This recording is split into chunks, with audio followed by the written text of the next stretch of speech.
Black Adam raised a point in superhero movies that I want to talk about.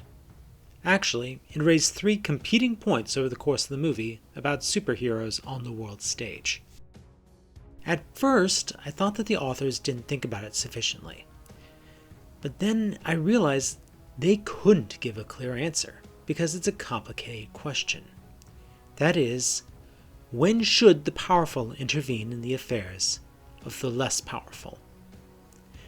First, towards the beginning of the movie, when the Justice Society shows up in response to Adam's rampage, Dr. Fate is lectured about how Kahndaq has been under occupation by Intergang for years. And yet they only show up when Adam begins destroying entire armies single-handedly. This is both a legitimate criticism of superheroes and interventionism in general.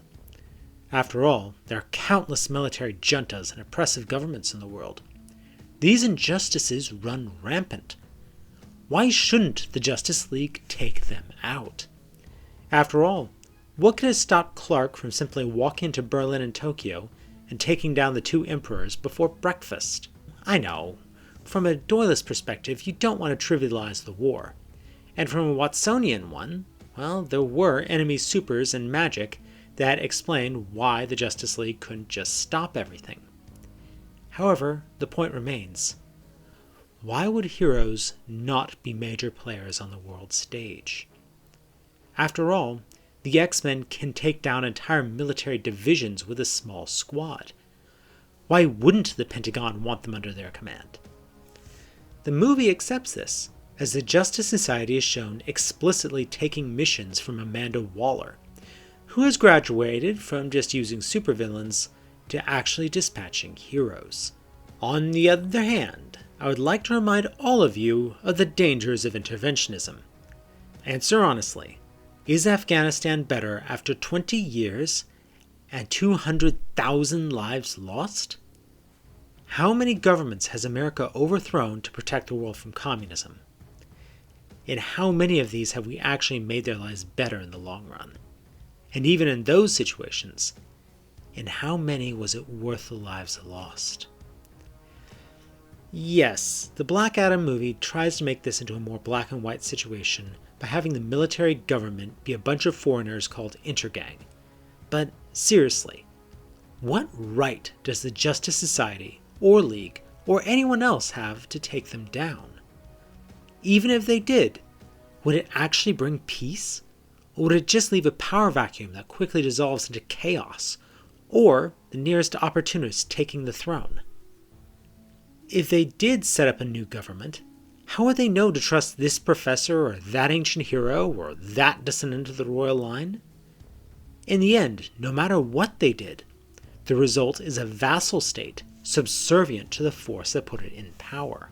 So, from this perspective, it makes sense that the heroes do not interfere into Kahndaqi affairs until Adam awakes. This can easily be equated to nuclear power in the real world. At this point, the greater powers of the world simply cannot sit by because the entire world is threatened.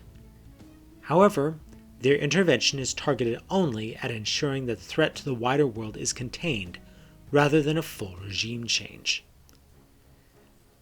Now, interestingly, the movie accepts this in the climax of Act 2.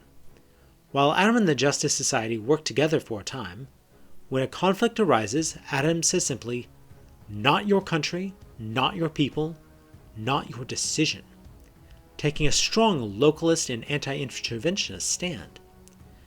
Now, while this does end very badly in that scene, it doesn't undermine the message of how a country's fate should be determined by its own people.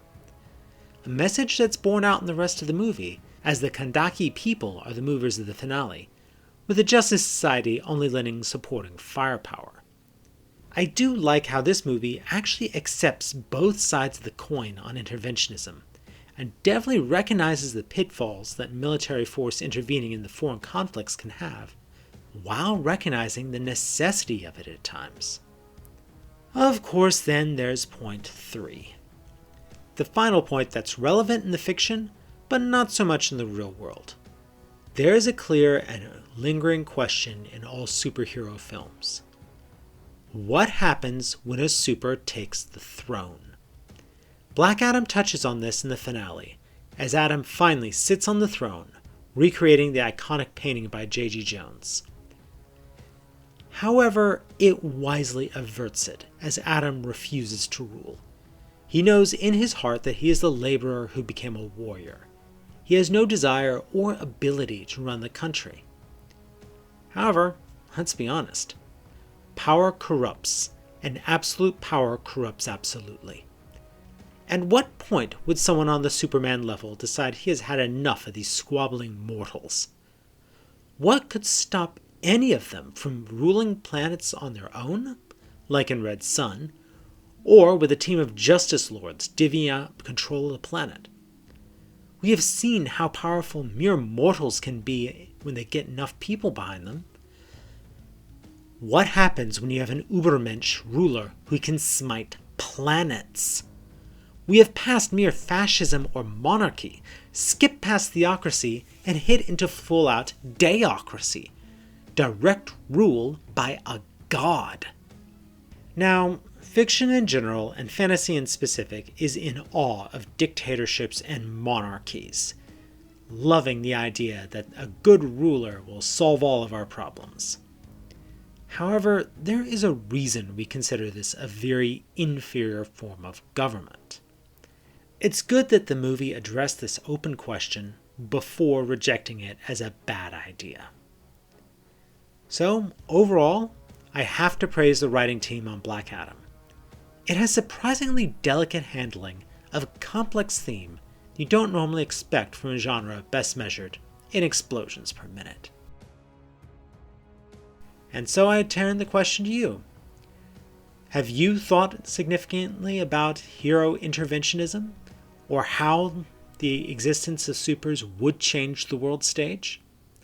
I'd like your thoughts in the comment below. Thank you.